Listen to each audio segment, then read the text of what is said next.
Right, recording is now on. So welcome everyone to our weekly call. Hope you had a great weekend and last week.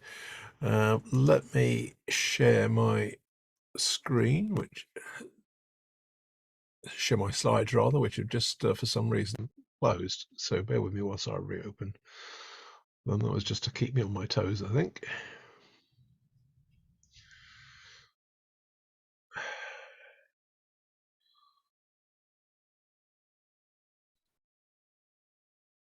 Is this the right one? No. Ah, that looks promising. Right, so bear with me a second whilst I close superfluous screens, otherwise this will get too confusing for words.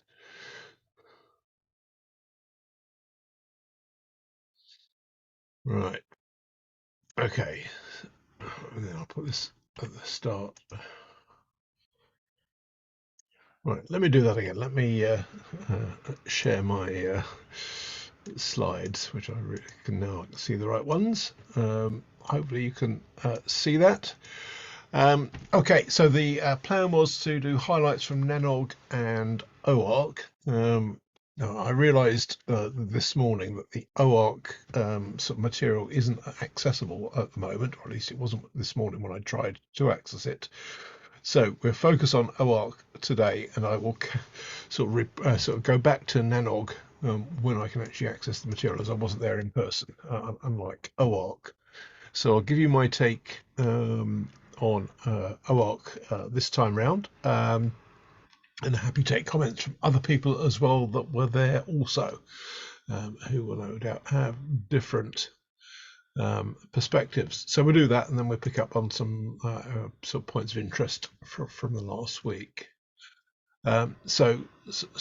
Firstly, things that I sort of noted on the agenda from the sort of first day of OARC that seemed particularly interesting were the presentation on post-quantum DNS-SEC, as well as an update on DNS-Crypt, and then a presentation on how ready the global DNS is for IPv6, and then thoughts on making DNS education a little bit easier. So those are the four that I'm just going to dwell on briefly, and try and summarize the presentation. I cheated a bit by pulling out a couple of slides from some of them just to help with the summary. Obviously, the sort of slides are the full slide decks are available on the OARC website. The recordings of the presentations will be available, but it can take a couple of weeks or so before they're up, edited, etc. So that they're certainly not available yet. Yeah, so firstly, just the post-quantum DNS-SEC. Interesting presentation by Andrew Fredgley from VeriSign. I just pulled out one of his slides on the left-hand side of the screen, which really sort of contains some of the sort of key points. Basically, making DNSSEC post quantum proof, if that's the right phrase, requires work, unsurprisingly. The sort of one of the key issues being the signature algorithms that have been of the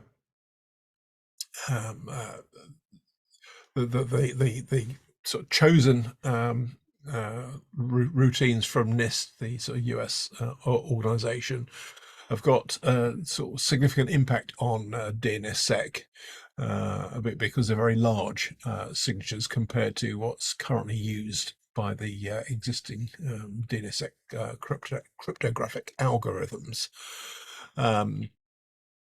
In Andrew's presentation, he suggests an approach that will help with that. But unsurprisingly, in a presentation about research, I think identifies basically that more research is needed to really nail down this area.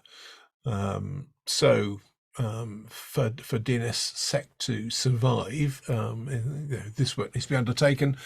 Depending on who you ask, I think the consensus view at the moment is there's maybe 10 years, maybe 15 years, possibly longer to do work on post-quantum before viable quantum computing capacity is available. That will become problematic. So time's available to actually undertake this work, but it needs to be done, and obviously sooner rather than later. Of course, that presupposes that people are being completely open about what's available in terms of quantum computing, because clearly if you have got a viable quantum computer at the moment, you'd probably want to keep it to yourself, because it'd be quite useful to be able to crack everybody else's cryptography. But in any case, notwithstanding that, as I say, the view currently is there's maybe a sort of decade or so to do this work, but work is needed, and it's not straightforward, I think, was a conclusion of the material from Andrew. And then looking over to the right, it was, I think, very refreshing to see a presentation on DNS-Crypt. The other encrypted DNS protocol, in fact, the first, because it certainly predates DNS over TLS and DNS over HTTPS, etc., by a number of years, is perhaps neglected somewhat because, amongst other things, it lacks an RFC, so thus far hasn't gone through the IETF's standardization process. But nevertheless, it does have support from a number of public resolvers like Quad 9 and also at endpoints. So client software is available that supports DNS-Crypt.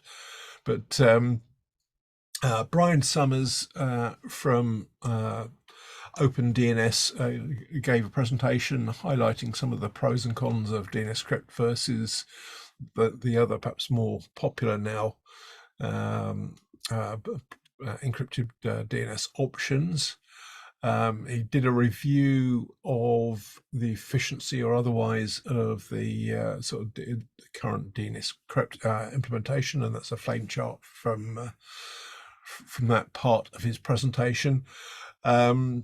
I think as a consequence of that, he's identified some areas where the efficiency of DNS-Crypt can be improved somewhat, but he's also intends to start the RFC process, so take DNS-Crypt into the IETF standardization process to give it parity with the other encrypted DNS protocols. So that was good to hear, and in fact I had a chat with Brian after that presentation, and he'll join us on this call. We haven't agreed a date yet, but to reprise part of that presentation, then we can have a discussion about it. I thought in particular it'd be interesting to perhaps explore further the comparison with the other encrypted DNS protocols. But I'll let you know when we've finalised a date for that. But that's currently the plan. So it's good to hear more about that. And then the other two presentations from day one of OARC.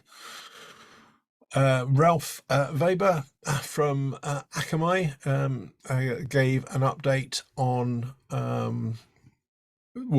gave his views rather on how ready the global DNS is for IPv6, I just checked and to see whether Ralph was on the call. He's not currently on the call, otherwise he could summarise this clearly far better than I can.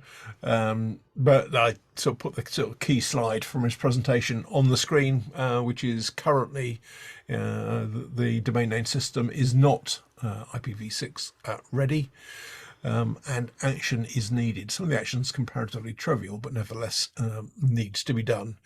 And definitely worth a look in at Ralph's presentation to pull out in more detail what work is required. But it was helpful for him to just go through that and in perhaps a more systematic way identify what the current state of play is vis-a-vis IPv6 support within the DNS. And then finally, from last Thursday, the other presentation I pulled out, Roger Murray from the Internet Infrastructure Foundation, which I think is Swedish, if I remember rightly. He gave a presentation on EduDig, which is a way of making DNS education a little bit easier. So he started work on that project. He's got some way through it. It's not finished yet, but I put the URLs on the screen for it. I thought it was an interesting project and a good initiative to see someone actually looking at how to raise sort of knowledge levels of DNS. So I encourage people to take a look at that and support Roger's activity if you're in a position to do so. And make sure you get the right URL, by the way, because there's also an edudig.eu, and that's not the same thing. Probably other edudigs as well, but make sure you get the right variant. They've coincidentally highlighted on the same name for different projects.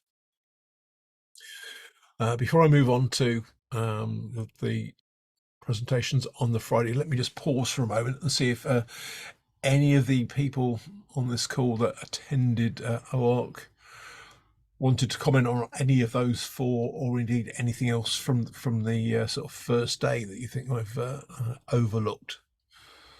So to chip in if you do.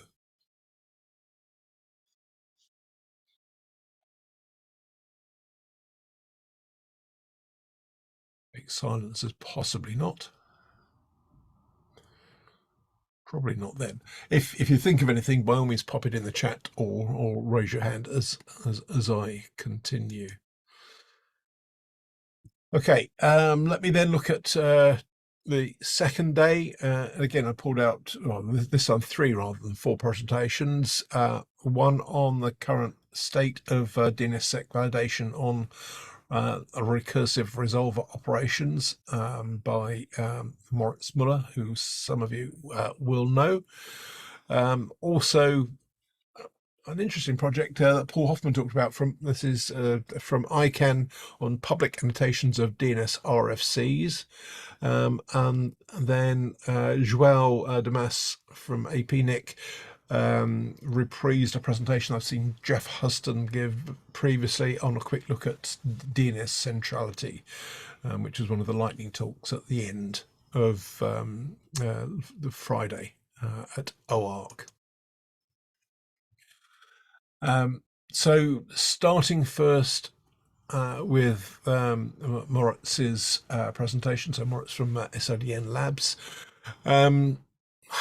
It's quite an interesting presentation, actually, sort of talking about DNSSEC, because as it's titled, it's trying to understand what impact it has on the operation of recursive resolvers, both by people that have adopted it and those that haven't, to try and obviously tease out what the barriers to adoption are. But again, definitely worth your while to look at the slides if you have an interest in DNSSEC. I've pulled out 2 of them, which you'll see on the screen. One was, what's the perceived value of DNSSEC for resolver operators, of which there are a number of questions, one of which is DNSSEC validation is essential for the security of the internet overall.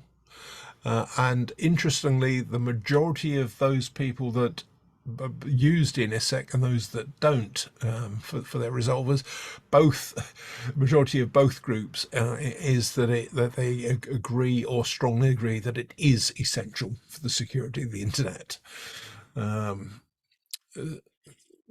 Unsurprisingly, with a slightly higher percentage of the non-validating resolver operators that disagree, but even then it's a minority that disagree. So the majority of people overall agree it's a good thing. And then he looked at what some of those barriers are. And again, I pulled out one of the questions, which was that DNSSEC validation increases the workload for resolver operations compared to not validating DNSSEC signed records. And you'll see that a slightly high number of those that do validate disagree that it increases the workload, a slightly higher number, whereas a slightly higher number of those that don't validate agree that it increases the workload, which is presumably why they've not adopted it. But it's not a huge difference between the two on that. And as I say, Moritz just develops that in more detail in his presentation. But yeah, I think there's a sort of an acceptance that DNSSEC is a good thing, but for whatever reason, not everyone has implemented it. So more work required, even though there doesn't seem to be an enormous amount of pushback, that it's really, really hard from the presentation. But people clearly need a nudge to take the next step. Paul Hoffman from ICANN gave a presentation on something which I'd not come across previously, which is it's a project that ICANN has kicked off to allow you to annotate RFCs. Now, you can't annotate RFCs on the IETF site, so they're presented as is and take it or leave it. Whereas with the ICANN site, you can actually put comments against the text. So as you scroll through, you can see the text, and then if I'm looking at the slide on the left-hand side of the screen, it presents both the text and alongside the relevant sections and any comments that have been inserted. So it was interesting to see that, and Paul put up a few examples of RFCs where there were some existing annotations, and encouraged people to have a look and to comment. What I'm not clear of yet is how any mutually contradictory annotations might be handled, etc. So some of the issues that surfaced with Wikipedia, for example, but it looks like an interesting idea where you could add sort of helpful additional information to aid researchers or others who are interested in the detail against the RFCs. So potentially worth your while at least having a look at the project, if not commenting, but if you can comment as well, so much the better. And then finally, Joao, as I say, reprised a presentation that I've seen Jeff Houston rather give previously. I think Jeff gave it as recently as the last RIPE meeting in Belgrade last November, if I remember correctly. Because this was a lightning talk, Joao compressed it into around 10 minutes, give or take. So you get the short version of the presentation. The sort of summary of all of that is that the amount of traffic that the sort of public resolvers get is a lot less than the traffic that's received, the DNS traffic this is, by in-country, mainly ISP resolvers. Since you probably can't read the chart, I think Google gets the highest amount of traffic, but it's less than 20% of the total, so significantly less than that received by the ISPs at around 80% plus. However, and this is maybe a conversation I need to have with Jeff and Joe at some point. Obviously, the Google and others that's the level of traffic they're getting globally as individual resolvers versus the entirety of the ISP and other national resolvers. And clearly the national resolvers in the main don't operate in multi-countries. So when you look at their share of global traffic as individual resolver operators, it's tiny. It's only when you lump them together as a category that they seem to have significantly more share than, say, Google as an individual entity. But as I say, given that Google operates globally, then its total share of global DNS traffic will vastly outweigh the share of traffic of any of the individual national resolvers. So depends what you're looking at, whether you're looking at share by categories or share by organizations, as to what conclusion you might draw on how centralized the DNS operations are. But thought-provoking nevertheless, and as always, APNIC has a lot of data to back this up, so it's always interesting to see data rather than opinions being presented, which I think is a good thing. Again, let me pause there, because I think that was the last one that I pulled out presentation-wise from OARC. And again, just see if any of the others that attended OARC, either in person or virtually last week, had anything else that you wanted to draw attention to or comment on. So feel free to jump in if you do. I don't think I have any particular comment on any of the ones you've... It looks like you're trying to comment, but you're muted. Oh, you're not muted now, sorry. Can you hear me? Yep, can hear you now. Okay. Yeah, I don't really have any comments on any of the ones that you highlighted. They were all very interesting, of course. But the one that I thought was most interesting than anything else was the presentation from NS1 on their DNS Insights tool, which is powered by a open source project called ORB. It provides lots of kind of insights into traffic analysis, etc., which is, if you operate lots of DNS servers, this stuff's really useful, and it's something similar to what was developed at Nominate a few years ago as well, which is quite interesting. But yeah, I thought that anybody who operates DNS servers at any kind of scale and wants to look at their traffic analysis should take a look at that tool, because I thought it was really interesting.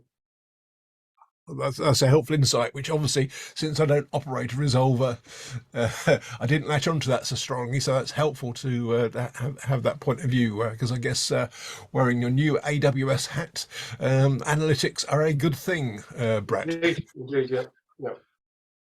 Yeah, thank you. That's helpful. Anyone else with any observations from any of the sessions that caught your attention, or any comments on any that I've already covered? Andreas? Yeah, the presentation by Schumann about the operational experience with signed zones was quite interesting, and I really would like to highlight one comment that he made on, what is it, slide 29 or so? Yeah. He added this sentence, even if your DNS operations are outsourced to third parties, you need to have substantial DNS experience on your stuff. I would just change it to DNSSEC in general, and not only to DNS, and not only to DNS in general, because this is something that I'm conflicted with all the time that people outsource something to somewhere, and then they think everything is just happening with magic.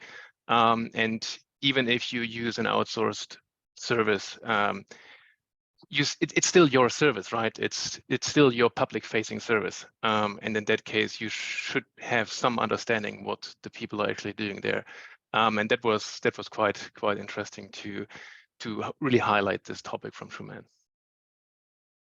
Fair enough, and yeah, fair point as well. As you say, ultimately, even if it's outsourced, it's still your responsibility to deliver the service. So yeah, very fair point. So yeah, so just a reference. So the presentation Brett mentioned, that was how all powers NS1's DNS insights and compile your analytics too, which was on the Thursday afternoon just before the coffee break, to find the material in the program. So what was the Andreas, for that presentation, who was it? I guess it must have been one from day one, because he presented on site, and it was called Operational Experience with DNS Signed Zones. Oh yeah, I've just found, yeah, by Schumann. Yeah, you're right. That was on the Monday morning, just before the DNS-Crypt protocol presentation. Funny enough, so Thursday. Yeah, so Thursday morning. Yeah, day one. Yeah. Yeah, excellent. Okay, well, thanks for highlighting those two. That's useful. I can see Brett's getting some envy on his Defender console, as always. Whilst we're chatting. Right, let me reshare my screen again. So hopefully that was useful, and we'll signpost things that people might want to have a look at. As I said, the presentations are already available on the OARC site. The recordings will be up in due course, but the presentation material itself is already accessible. Okay, so let's move on to our recent developments. Those of you that get the subscribed to the mailing list will have received these already. There's more stuff coming out on the DNS-OARC.eu sort of public resolver service. So I saw last week there's sort of a good range of material, such as things like threat logs, false positives, and false negatives, how to become a partner, etc., etc. So there's quite a lot of material that's been developed and is available on the site in a number of languages. So worth looking at that if that's of interest to you. I'm not going to go through all of these, so just pick out a few from here. There's some stuff on cybersecurity news, helpfully titled 100 Best Free Red Team Tools, which included a number that enable you to utilize the DNS for your red team activities. One that caught my eye was how to use DOE for command and control purposes for your malware. So obviously, hopefully this is only used for red team activity and not actually by people developing malware, but having a list of 100 tools for that no doubt is quite useful if that's your thing. Also, the DNS Research Federation are officially launching as an entity, although they've been around, sort of soft launched, if you will, for a while. So that they're launching either this week or next week. I can't remember which it is, in San Francisco. And as you may recall, Emily, Lucian, and colleagues will be joining this call in a couple of weeks or so to sort of talk about some of the software that they've developed, which is sort of going live. So they'll be demonstrating that on the call. For those of you that may be have that of interest. Sorry, let me just turn over. There's a bunch of internet drafts, or a couple of certainly that have just been updated. One of which is resolver information, so a way of resolvers to publish information about themselves and their sort of preferred settings, etc. And also this sort of structured error data has been updated. And that's the RFC that enables you enables a resolver to send information to indicate why access to certain content has been blocked, which the client software can theoretically at least display to the user should it wish to do so. Probably most of interest in enterprise environments where you might want to indicate to employees that perhaps you can't access social media or whatever the type of content is. So that seems to be moving forward. And also there's a sort of since we mentioned DNSSEC earlier, Paul Hoffman has also published a new RFC which brings together basically it lists all of the current relevant RFCs that apply to DNSSEC, and also formally states that it's now best current practice for origin authentication of DNS data, to formally state that as the sort of current RFC, sort of current IETF position, I should say. So quite a useful thing to do, I think, to draw together into one document all the current references, rather than someone having to read lots of different RFCs to find out or to understand the totality of the DNSSEC standard. And then a range of sort of different, these are mainly policy orientated things which caught my eye this week. I won't go through them all. You can read them at your leisure if they're of interest. Perhaps just one I call out is the EU's Digital Services Act.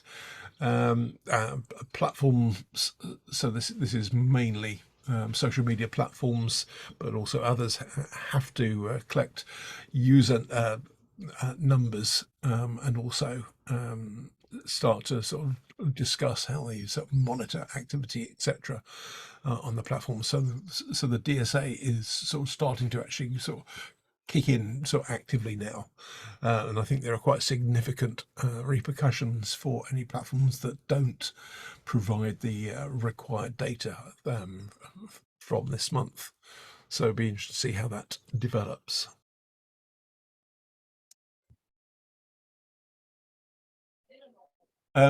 Just looking at some of the forthcoming events, I've added a few to the list since I last sort of put this up. Again, I won't go through them. You can sort of scan through them at your leisure.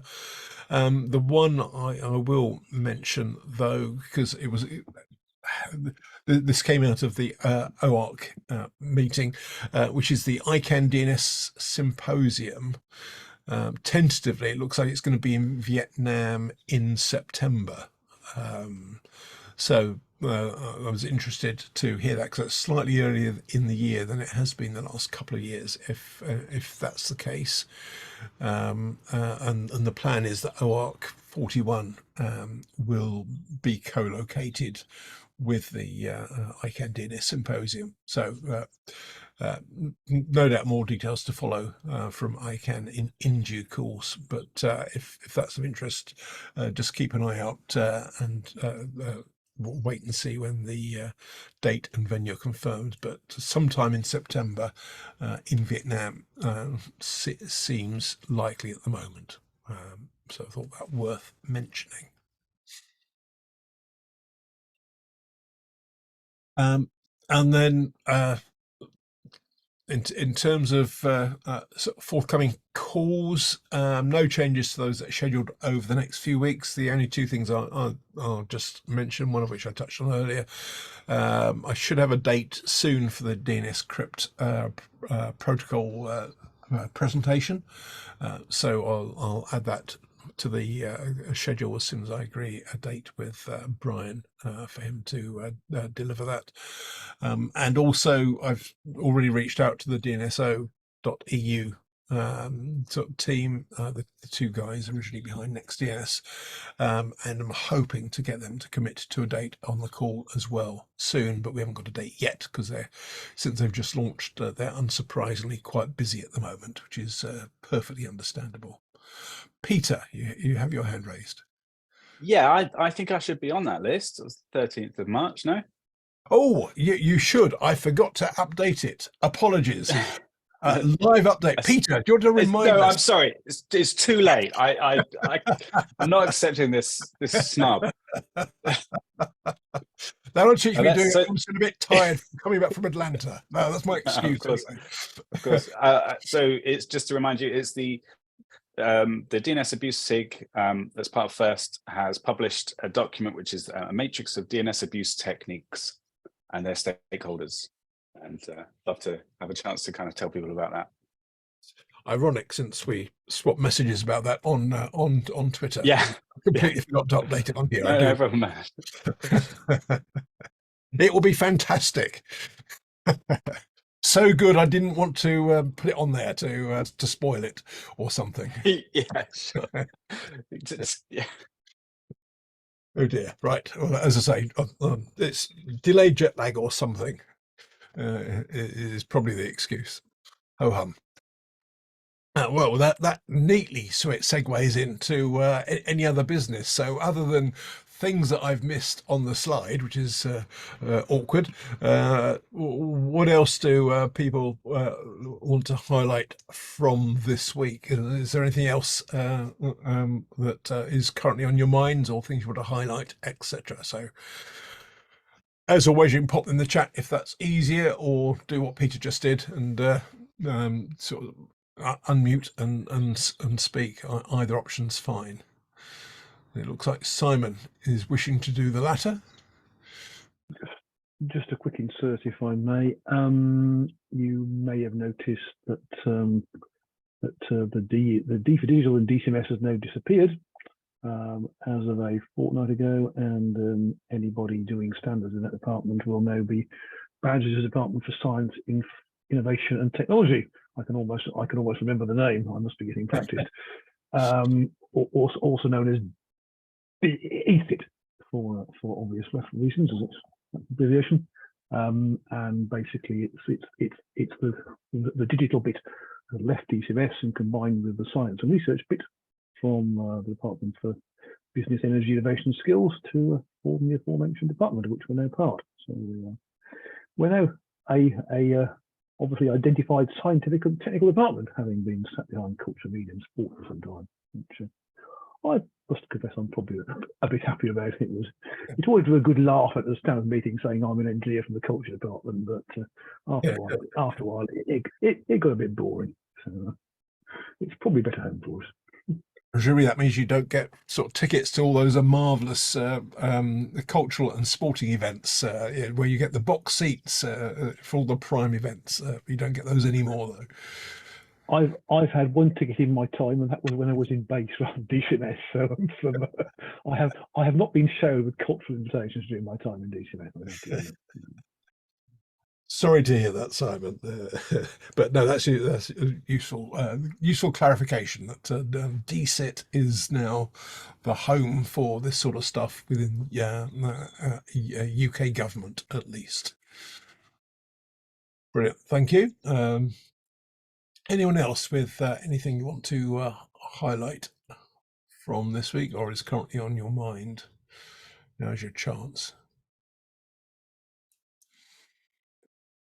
At some point, we ought to try and persuade Brett to, no doubt you are an avid user of Twitch, Brett, so you could perhaps do a live demo of your Defender console. That will be a good thing to do.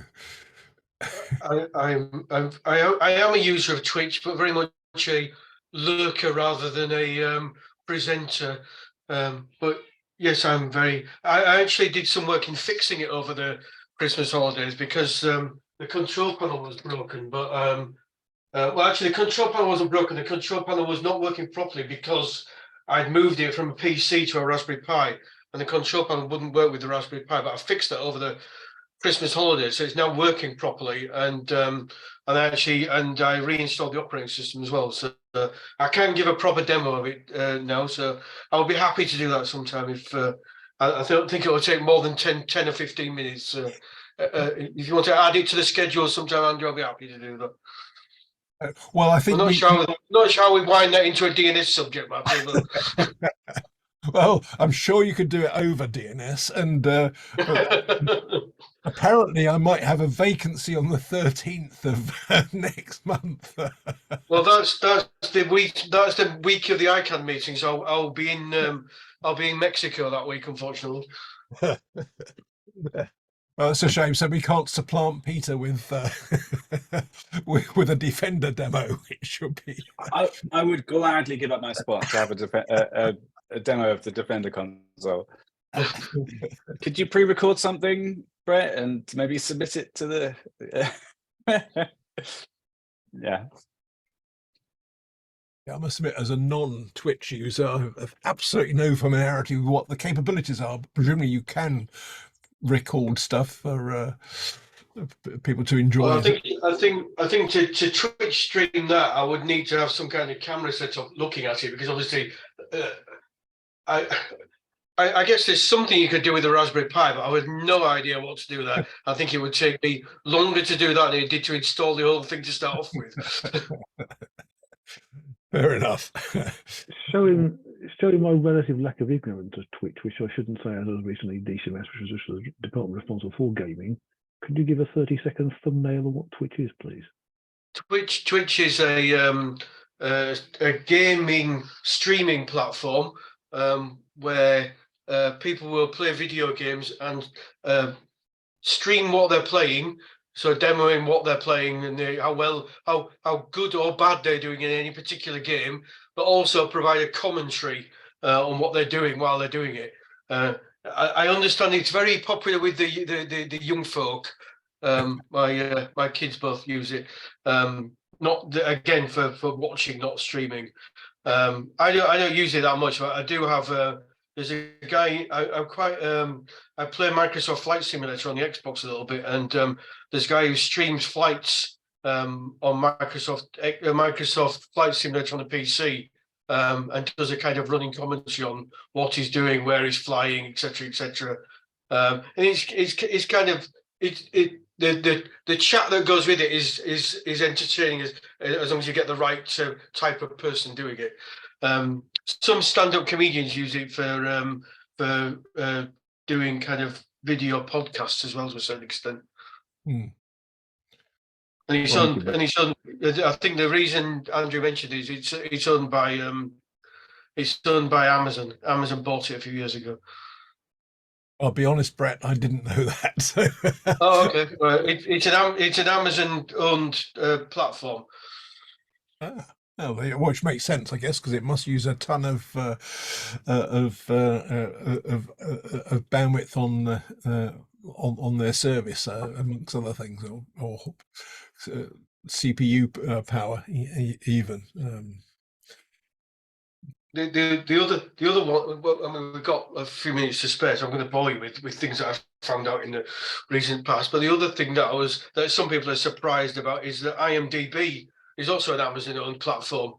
And actually, there was a really interesting article. There was a really interesting show on Radio 4 late last year about the history of IMDb and how it got bought out. It was one of Amazon's first ever business acquisitions. Wow, that's slightly left field for Amazon, but yeah, that doesn't seem to fit in with their portfolio exactly. But yeah, I think it was when they were expanding from selling books into selling videos and DVDs. It fitted in with that. Yeah, I suppose. Interesting. To be fair, the company's done okay over the last few years. So the interesting thing about IMDb was it was very much a kind of open source project run by a distributed group of people all over the world. So it didn't really fit with it wasn't a company in the normal run of things. And so when Amazon did want to buy it, it was quite complex about how they managed it. And if I can find this show on again, we're very much straying off DNS here, but if I can find a link to the show on iPlayer, it was a really interesting radio program about it. All right. Well, yeah. If you find the link, send it through. I'll add that to the links against the recording as an interest. And I have to say, again, not being a user of Twitch, going back to sort of where we started, I presume the sort of games like Defender are probably less commonplace on there as opposed to things like Call of Duty and FIFA and. Yeah, I think most of the streaming is relatively games over the last 5 or 10 years. I think I've never really looked for any old retro stuff on there, but I imagine there's some on there. But I think the majority is relatively new things, because I mean most of the recent video game consoles like Xbox and PlayStation and recent PCs have got that facility to built into them to stream the game automatically to somewhere like Twitch. So it's easy to do, basically. Yeah. Well, who knows? We might start a new trend to go back to 8 and 16-bit games. But anyway, well, on that interesting to me and possibly a couple of others, sort of diversion. I guess we're done for the week. So hopefully that was useful. Just a quick sort of summary of some of the points of interest from OARC at the back end of last week, which I have to say, certainly it was good to experience in person. Good number of attendees. And good discussions and a good social on the Thursday night, and a shame that the Dinesh and I've forgotten her name now, one of the OARC team hitting the karaoke. Shame that wasn't captured for prosperity, because it would have been worth being able to replay that on here, but never mind. But on that note, have a fantastic week, everyone, and look forward to catching up with you next week. At the moment, the plan is to talk about all matters encrypted client hello, or ECH. So look forward to doing that this time next week. So have a great week in the meantime, and see you then. Bye all. Thank you. Bye.